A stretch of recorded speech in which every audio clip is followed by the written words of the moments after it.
Hello बच्चों, अगर आप क्लास 11th में हैं तब तो केमिकल बॉन्डिंग, अगर क्लास आप 12 में हैं तब तो पूरा पी ब्लॉक, पूरा डी ब्लॉक, पूरा कोऑर्डिनेशन से जो काम आपको करना है। एक बड़ा सा टॉपिक है जो कि आपका केमिकल बॉन्डिंग, क्लास 11th का केमिकल बॉन्डिंग, क्लास 11th का पी ब्लॉक और क्लास 12 का पी ब्लॉक, टी ब्लॉक, मैंने पूरा इनऑर्गेनिक केमिस्ट्री को हैंडल करने वाला एक कंपाउंड है या एक टेक्निक है जो कि है हमारा हाइब्रिडाइजेशन। तो आज हम पूरा हाइब्रिडाइजेशन पे बात करने वाले हैं कि हाइब्रिडाइजेशन क्या है और हाइब्रिडाइजेशन के थ्रू हम किसी कंपाउंड का ज्योमेट्री कैसे क्लियर करते हैं। तो बॉन्डिंग के बारे में हमको ऑलरेडी पता है कि किसी भी कंपाउंड में एलिमेंट के बीच जो फोर्स ऑफ अट्रैक्शन होता है, this is called chemical bonding. या किसी मॉलिक्यूल्स में एटम के बीच जो फोर्स ऑफ अट्रैक्शन है, इसको कहते हैं केमिकल बॉन्डिंग। बॉन्डिंग हमारे बहुत सारे टाइप के होते हैं, बट उसमें एक बेसिकली बॉन्डिंग आप सुने हैं ionic bonding. But ionic bonding में कोई बॉन्ड नहीं होता है, आयनिक बॉन्डिंग में कोई बॉन्ड नहीं होता है, आयनिक बॉन्ड का कोई डायरेक्शन नहीं होता है, आयनिक बॉन्ड में कोई ज्योमेट्री नहीं होती है, आयनिक बॉन्ड में कोई शेप नहीं होता है। आयनिक बॉन्ड में तो केवल एक फोर्स ऑफ अट्रैक्शन होता है, वो भी electrostatic force of attraction between cation and anion, जिसके कारण वो कंपाउंड काफ़ी हार्ड होते हैं, रिजिड होते हैं, डेंस होते हैं, स्टेबल होते हैं, उसके एमपीपी काफ़ी ज़्यादा होती है। बट कोवलेंट बॉन्ड के ज्योमेट्री होते हैं, डायरेक्शन होते हैं, शेप साइज होते हैं, और ये निकालता कौन है? इसके निकालने के लिए हमारे पास बहुत सारे टेक्निक हैं, बट बहुत सारे टेक्निक हमारे किसी रीजन से फ्लॉप हुए हैं। But hybridization is one of most important technique जिसके थ्रू हम किसी कोवलेंट कंपाउंड का geometry, shape, size, structure, angle देख सकते हैं। तो आज हम लोग बात करते हैं हाइब्रिडाइजेशन के ऊपर। तो कुछ स्टार्टिंग से देखते हैं। टॉपिक तो हमारा हाइब्रिडाइजेशन का, बट शुरुआत हम लोग करेंगे आयनिक बॉन्ड से।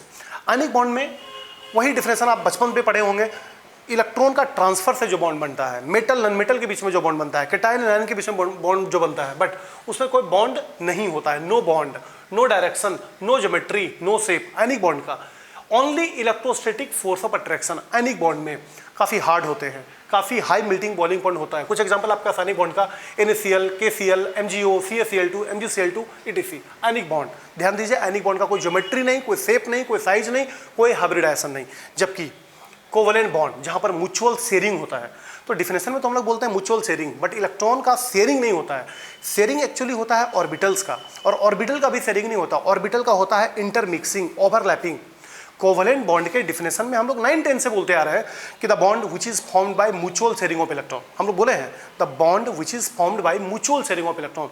तो क्या इलेक्ट्रॉन दोनों निकल के म्यूचुअल शेयरिंग करता है? नहीं। इलेक्ट्रॉन होते हैं ऑर्बिटल में, इसके इलेक्ट्रॉन होंगे इसके ऑर्बिटल में, तो इलेक्ट्रॉन से इलेक्ट्रॉन का शेयरिंग नहीं, ऑर्बिटल से ऑर्बिटल का शेयरिंग होता है। और एक्चुअली शेयरिंग नहीं, इंटरमिक्सिंग होती है। और जब दो ऑर्बिटल इंटरमिक्सिंग करेगा तो दो बातें बनाएगा, या तो वो इन टू इंड ओवरलैप करेगा या तो साइड बाय साइड ओवरलैप करेगा। अगर इन टू इंड ओवरलैप किया तब तो सिग्मा बॉन्ड, अगर साइड बाय साइड ओवरलैप किया तब तो पाई बॉन्ड। ये पूरी कहानी स्टार्ट होती है कोवलेंट बॉन्ड से। तो covalent bond, mutual sharing of electron, ये आपका डिफिनेशन है। बट यहाँ पर बॉन्ड होता है, यहाँ इसका डायरेक्शन होता है, कोवलेंट बॉन्ड का ज्योमेट्री होता है, कोवलेंट बॉन्ड का शेप होता है, और इस सब चीज़ को निकालने के लिए बहुत सारे टेक्निक हमारे पास हैं। सबसे पहले आया Lewis dot structure, but geometry नहीं बता पाया। फिर VBT आए, इसमें थोड़ी मोड़ी खामियां आ गई। फिर वेस्पर थ्योरी आए, इसमें भी कुछ प्रॉब्लम आ गई। हाइब्रिडाइजेशन भी अच्छा है, बट थोड़ी मोड़ी कमियां हैं। मैग्नेटिक प्रॉपर्टी नहीं बताता है। लास्ट में MOT हमारे पास आएगा क्लास 11th में, बट इसमें भी कुछ कमियां हैं। तो क्लास 12 के हम लोग कोऑर्डिनेशन में देखेंगे CFT, क्रिस्टल फील्ड थ्योरी। ये सारी चीज़ें कोवलेंट बॉन्ड के structure, geometry, angle, magnetic property, colour को बताने के लिए आए हुए हैं। तो शेयरिंग ऑफ इलेक्ट्रॉन जो हम लोग कोवलेंट बॉन्ड में बोलते हैं, एक्चुअली इलेक्ट्रॉन का शेयरिंग नहीं, ओवरलैपिंग ऑफ ऑर्बिटल, और ओवरलैपिंग भी नहीं, इंटरमिक्सिंग ऑफ ऑर्बिटल होता है। और अगर इन टू इन ओवरलैप करेगा तो सिग्मा बॉन्ड, और साइड बाय साइड ओवरलैप करेगा तो पाई बॉन्ड। अब इसी सीक्वेंस में पैदा होता है आपका हाइब्रिडाइजेशन। तो जरा हाइब्रिडाइजेशन का डिफिनेशन सुनिए, मैं पीछे लिख दिया हूँ। जब दो या दो से ज़्यादा ऑर्बिटल्स, ध्यान दीजिए, ऑर्बिटल्स, जब दो या दो से ज़्यादा ऑर्बिटल्स जिसकी एनर्जी काफ़ी क्लोज हो, कंप्लीटली इंटरमिक्स करके कुछ न्यू ऑर्बिटल जनरेट करे, तो this new orbital is called hybrid orbital, and phenomena या प्रोसेस इज कॉल्ड हाइब्रिडाइजेशन। ठीक है। व्हेन टू और मोर orbitals having nearly close energy या having close energy intermix with each other to form a new orbitals called hybrid orbital, and the process is called hybridization. एक last bar definition, when two or more orbital having nearly close energy completely intermix with each other to form a new orbital, this new orbital is called hybrid orbital, and the process is called hybridization. Hybridization के condition भी कुछ होते हैं। सबसे पहला है वही orbital intermix करेगा, वही ऑर्बिटल हाइब्रिड होगा जिसकी एनर्जी काफ़ी क्लोज होगी। दूसरा, दोनों ऑर्बिटल एक ही प्लेन में होने चाहिए। और तीसरा, नंबर ऑफ हाइब्रिड ऑर्बिटल उतने ही बनेंगे जितना एटॉमिक ऑर्बिटल हम लोग लिए हैं। जैसे मान लीजिए हम इंटरमिक्स किए 2 को तो हाइब्रिड बनेगा भी 2, इंटरमिक्स किए 3 को तो बनेगा भी 3, अगर इंटरमिक्स किए 4 को तो बनेगा भी 4। तो number of hybrid orbital formed is same as atomic orbital taken. And जितने भी हाइब्रिड ऑर्बिटल होंगे उसके सब चीज़ सेम होंगे, ज्योमेट्री सबका सेम होगा, एंगल सबका सेम होगा, शेप साइज सबका सेम होगा। तो हाइब्रिड ऑर्बिटल का सब चीज़ सेम होगा। सब चीज़ बोले तो shape size angle geometry like this. Orbitals energy should close, orbital की एनर्जी क्लोज होनी चाहिए जो इंटरमिक्स होगा। Orbital should have in same plane, उसको एक ही प्लेन में रहना पड़ेगा। Number of hybrid orbital will be same as atomic orbital taken, hybrid orbital का संख्या उतना ही होगा जितना एटॉमिक ऑर्बिटल आप लिए हो। And shape geometry angle of all hybrid orbital will be same. तो ये तो हो गया हाइब्रिडेशन क्या है, उसके कंडीशन क्या है। बट हाइब्रिडेशन कितने प्रकार के होते हैं, प्रकार में कुछ सुन लेते हैं। sp, sp2, sp3d, sp3d, sp3d2, sp3d3। एक और कभी आपको दिखेगा dsp2 हाइब्रिडाइजेशन, बट ये किसी कोऑर्डिनेट कंपाउंड में ही होगा, ये किसी कोऑर्डिनेट कंपाउंड में ही होता है। तो हम लोग कोवलेंट कंपाउंड को ले रहे हैं तो हमको dsp2 नहीं दिखेगी। तो हाइब्रिडेशन के type sp, sp2, sp3, sp3d, sp3d2, sp3d3। चलिए, एक ही कंपाउंड के हाइब्रिडेशन निकालने के बहुत सारे टेक्निक होते हैं, 4-5 टेक्निक तो मैं आपको अलग अलग वीडियो में बता सकता हूं, पर जो सबसे इजी टेक्निक है जिसके थ्रू आप हाइब्रिडेशन इजीली निकाल सकते हो, उसके लिए एक फॉर्मूला है हमारे पास, x = SA + ½ G - B + C। सबसे सिंपल टेक्निक, पांचों को मैंने जब देखा तो सबसे सिंपल लगा। x = SA + ½ G - B + C। हर एक कंपाउंड में, चाहे कंपाउंड हम मीथेन ले लें, चाहे PCl5 ले लें, चाहे SF6 ले लें, चाहे कार्बोनेट आयन ले लें, चाहे IF7 ले लें, किसी भी कंपाउंड में SA भी है, G भी है, B भी है और E भी है। SA भी है, G भी है, B भी है और E भी है तो सब चीज़। भले हमें पकड़ना नहीं आता है और वहाँ बैठाना नहीं आता है। अगर हम SA G B आपको पकड़ना सिखा दें तो आप यहाँ से SA G B पकड़ के अगर अपने जगह पे बैठा के सॉल्व अगर हम लोग कर दें तो x का एक वैल्यू निकलेगा। ये निकलेगा 2 या तो 3 या तो 4 या तो 5 या तो 6 या तो 7। कभी नहीं निकलेगा आपका 0, कभी नहीं निकलेगा 1, कभी नहीं निकलेगा नेगेटिव, कभी नहीं निकलेगा फ्रैक्शन, कभी नहीं निकलेगा 7 से ज़्यादा। ये कभी नहीं होगी। अगर आपका SA सही है, GBE सही है, कंपाउंड सही है और कैलकुलेशन आप सही किए हैं ये कैलकुलेशन, तो x एक एग्जैक्ट वैल्यू आएगा। 2, 3, 4, 5, 6, 7 एग्जैक्ट यही आएगी। अगर 2 आएगी तो sp हाइब्रिडेशन होगी, उसका शेप होगा लीनियर, बॉन्ड एंगल 180 डिग्री। अगर 3x की वैल्यू आ गई तो sp2 triangular planar, bond angle 120 degree. अगर 4 आ गई तो sp3 टेट्राहाइड्रल 109 डिग्री 28 मिनट। अगर 5 आ गई तो sp3d ट्रायगोनल बायपिरामिडल 120 डिग्री भी और 90 डिग्री भी। अगर 6 आ गई तो sp3d2 octahedral, bond angle 90 degree. अगर 7 आ गई तो sp3d3 pentagonal bipyramidal, bond angle 72 degree. But ये एंगल कब आएगा, ये शेप कब डालेंगे, ज्योमेट्री कब डालेंगे, हाइब्रिडेशन कब डालेंगे, जब ये वैल्यू आएगी। अब वैल्यू तब आएगी जब हम लोग SA G B E को सही रखेंगे तब। अब पहले तो हमें SA G B समझना होगा कि SA है क्या। सुनिए, आपके कंपाउंड में 2 चीज़ होते हैं, सेंट्रल एटम और सराउंडिंग एटम। आपके कंपाउंड में जो कम नंबर में होंगे सेंट्रल एटम, फिर से आपके कंपाउंड में जो कम नंबर में होगा सेंट्रल एटम, जो ज़्यादा नंबर में होगा सराउंडिंग एटम। बेसिकली इसी से आपका बात चल जाएगा। या तो जिसका ज़्यादा वैलेंस इलेक्ट्रॉन होते हैं वो हमारा सेंटर एटम होता है, बट इसको छोड़ दीजिए। जो कम नंबर में सेंट्रल एटम, जो ज़्यादा नंबर में वो surrounding atom.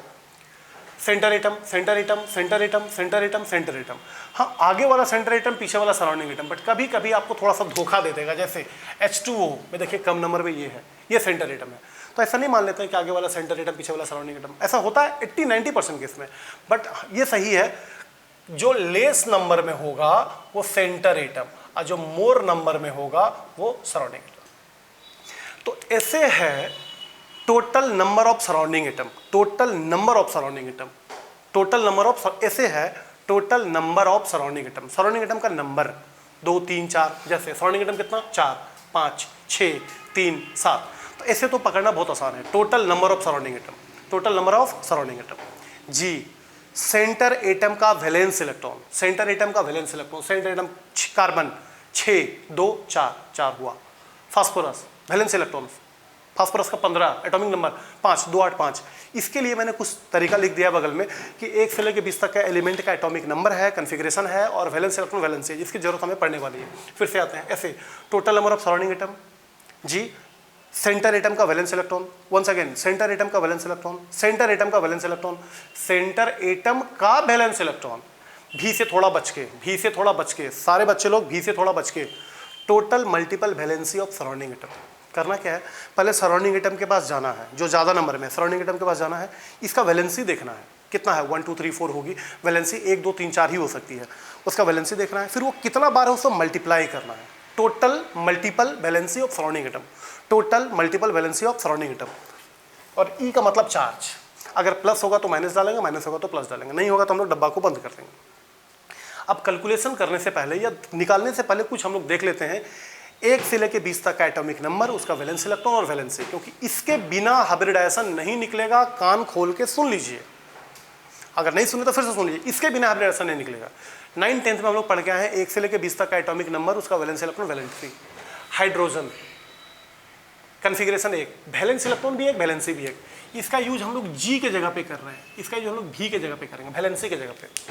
Valence electron 2, valence electron 1, valence electron 2 3 4 5, valence electron है ये। और लास्ट में वैलेंसी। वैलेंसी होता क्या है, किसी भी एलिमेंट को अपना ऑक्टेट पूरा करने के लिए कम से कम जो इलेक्ट्रॉन का ल्यूजा गेन करेगा, वैलेंसी। अब जैसे लास्ट में देखते हैं कैल्शियम में वैलेंस इलेक्ट्रॉन कितना, 2 2 8 8 2 मतलब 2।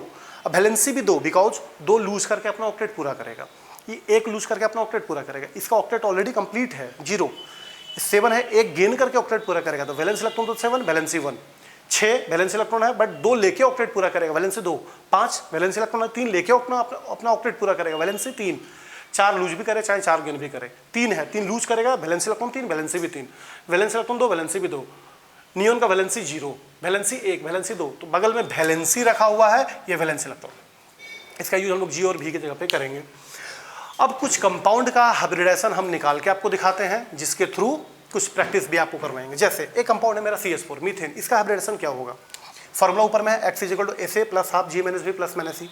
x = SA कितना, देखो 4, देखो 4 है, 4 + ½ G सेंटर एटम का valence electron, centre atom carbon 2 4 मतलब 4 -B total multiple valency of surrounding atom. Surrounding atom hydrogen, hydrogen का वैलेंसी 1, वैलेंस इलेक्ट्रॉन भी 1, वैलेंसी भी 1 हाइड्रोजन का, तो हाइड्रोजन का वैलेंसी तो 1 है, बट 1 4 जा 4, 1 4 जा 4।